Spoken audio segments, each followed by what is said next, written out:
In this video, we're checking out a one-off 911 turbo and we're going to build an intake. But first, you don't even know who I am. So, this is the first one of these. Hi to all 7 of you, or 5 or something. It's actually kind of freeing knowing that nobody's watching. But I'm looking forward to sharing some of the stuff I'm working on. So this is an 84 911, and this actual car was my father-in-law's. And 25 years ago when my wife and I were dating, this was in the driveway, and I mean, I just always loved 911s and loved this car. And he ended up selling to a friend of his, and it was kind of out of the picture for 25 years or 23 years, I guess. And then it became available for me to purchase, and I just bought it sight unseen. I didn't even know the mileage. It arrived on a flatbed, and I stuck my hand in the wheel well and squeezed, and the metal just smushed because it was full of rust. And honestly, that was kind of exciting because it was this opportunity to be able to make it my own and rebuild it the way I would do it, which is exactly what I was looking for. So it was permission, I guess. Getting the rust and bodywork straight in this garage, tons of welding and cutting and metal hammering and leading. I mean, all the things. There's so much work. And then from there, this car has been getting basically a lot of modifications. It's a turbo now, standalone ECU, a lot of cool stuff to share on this project. Okay, so now let's go check out, let's look at this intake. All right, so today we're gonna make a new one of these. This is an intake or an airbox, and it's got a pretty simple job. It's just gotta get air into the engine and filter it. The thing is, it's gotta have the least amount of restriction possible. So the more air I can get through here, the more fuel I can burn, the more power I can make. This car's been so modified and it's turbocharged now that there's really no way I could use a stock intake anymore, and I probably wouldn't even if I could. I actually really love the design intakes. When you're making something for minimal restriction and airflow, it ends up being really organic and beautifully shaped, and it can be the best looking part of the engine bay. So the way I start my process a lot of times is with some cardboard. So I had a filter for my Audi S4 that I knew was a decent size. And as silly as it sounds, a piece of cardboard really helped me understand the best packaging, positioning, and what was even feasible. So this was a huge step forward and set the whole direction of the project. I always want to start with pen and paper. It really helps me think differently. So, it's tempting to start and get straight into CAD and start sketching stuff up in the computer. But somehow going through this process and just kind of having some fun and sketching stuff out always brings out new ideas and a different approach. 3D scanning to me is like magic. I don't know why, it just does not get old for me. It feels like I'm spray painting in reverse. So what I end up doing is scanning different parts of the car for wherever I'm working, and then I kind of align all these scans into a master model in CAD. And this allows me to design parts that are kind of more OE and very well integrated into the actual car itself. So it's really a cheat code, and I don't know what I would do without it. Alright, so now we're in CAD. This is Fusion 360. I'm used to using SolidWorks, but I chose to learn Fusion for this project, and it's been pretty cool. It does really well with scan data like this, and so you can see I'm pulling in big parts of the car and be able to really reconstruct this whole section and the whole engine bay and everything I need to design around in order to create something that's really well integrated. I'm zooming into the area where the airbox is going to be placed. And you can see there's some bosses and some surfaces and the wheel well there, like lots of complexity I need to design around. And I don't want to grind any of this off. I don't want to alter the car in any way, really. I want it just to fit naturally. Here's the finished CAD model of the airbox. And I'll pull out some of the components so you can see the kind of rough idea of how it's put together. This model is probably 10 or more hours of CAD work. There's lots of iterations and lots of different variations to go through. Things that feel pretty simple end up taking some time, especially when you're trying to make it this integrated into the car and fit without any kind of interferences. You can see down in the back of the wheel well is where I located the turbo. This is a very unusual location. Porsche put the turbo in the rear behind the bumper on the 930. I thought this was a better location. This gives me a shorter exhaust path, better packaging, allows me to fit a larger turbo. So this is kind of a one-off thing and just how I wanted to do it.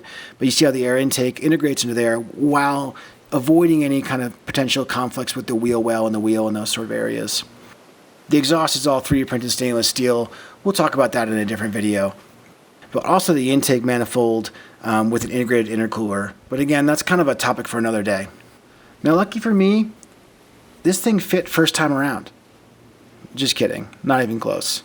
It's an iterative process. You print, you try, you find issues, you adjust. And after 4 or 5 prototypes, we finally got there.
All right, so here's where it landed.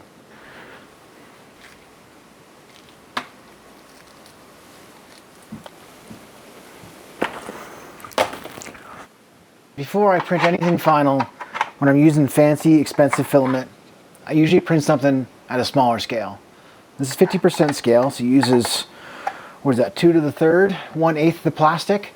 And this way I can see if there's any issues with the print, the support, the orientation, and a lot of things don't work. So you end up saving a lot of plastic and a lot of money by printing small scale first. And plus, you get a tiny little model that you feel bad throwing away, and so you end up keeping forever. That's step one. All right, so here's the real deal. This is the base of the airbox, core part of the intake. This weighs, I mean, it's more than a pound. You can't feel it, but it is 2.5 millimeters walls of PPA CF filament. This is the highest temp, strongest filament that I can print, pretty much that you can print. So there's carbon fiber in it, but the PPA is a high temperature nylon. So this stuff is solid through 200 degrees Celsius, which is way hotter than this will ever get. You see all the threaded inserts along the edges here, all these kind of features on the back side. This is all designed to match the contours of the side of the engine bay. That's actually a wheel well here. Here's some bosses that are in the car that I didn't want to grind anything off, so I just made it all fit. One little kind of design detail here, this inlet bell mouth. I grew up just thinking the Porsche 959 was the coolest car ever. I still do think that, actually.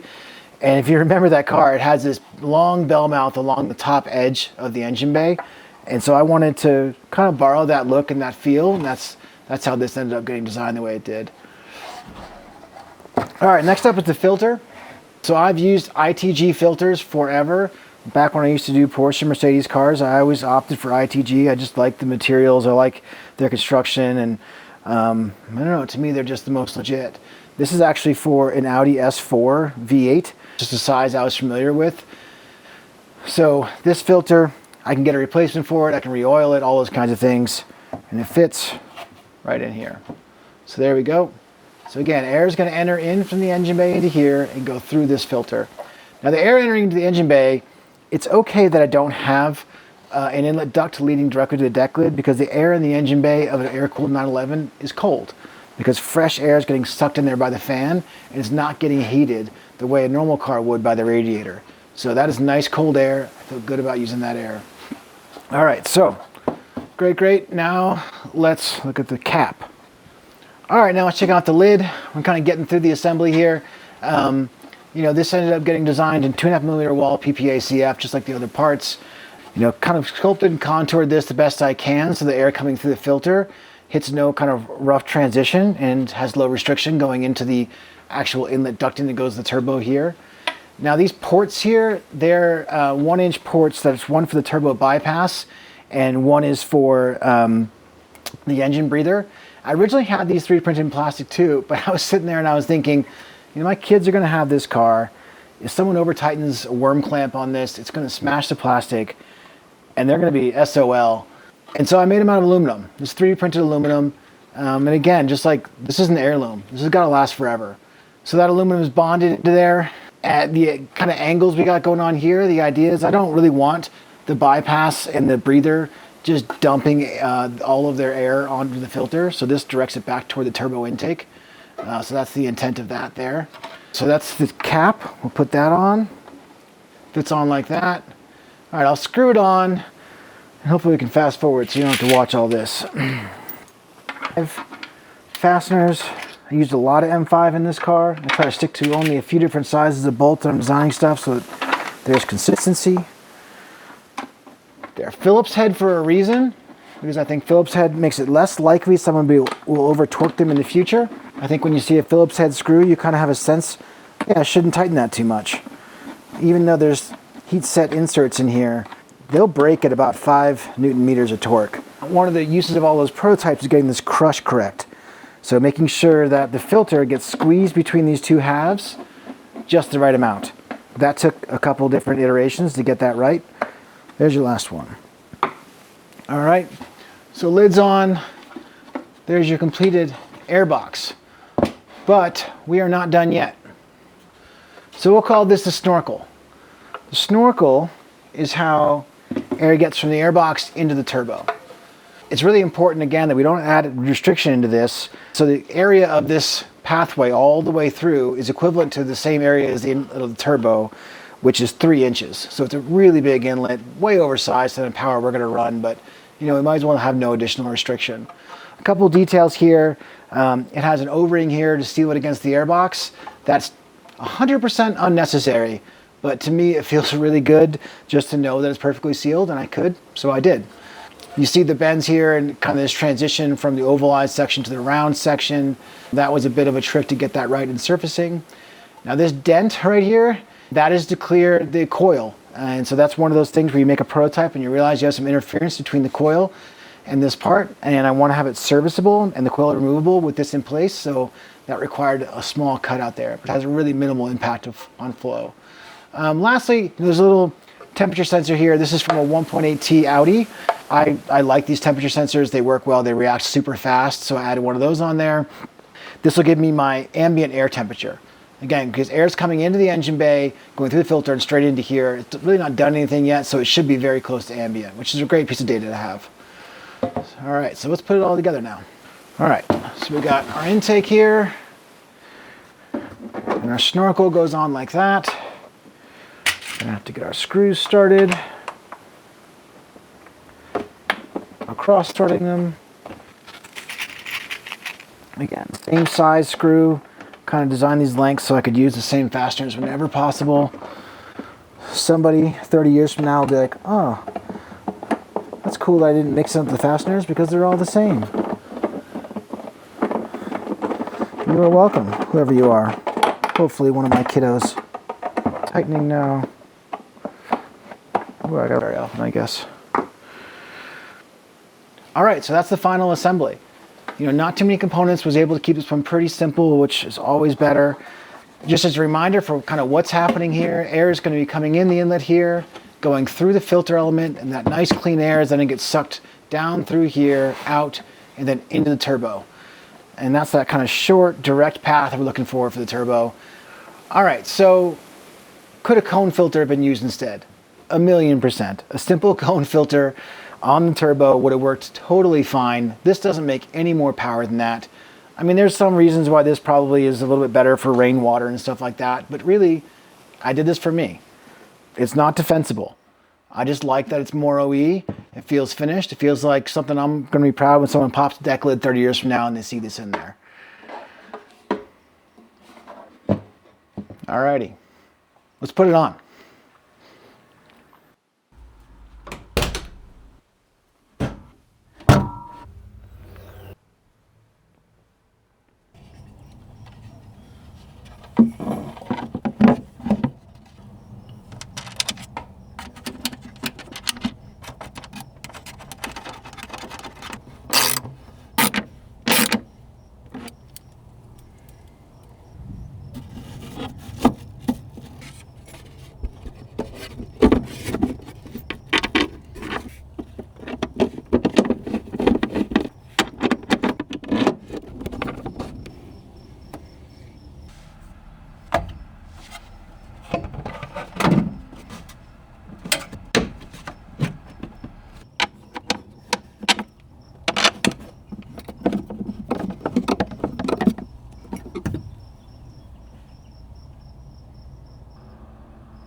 This is going to get some nice Gemma clamps, but they're on order.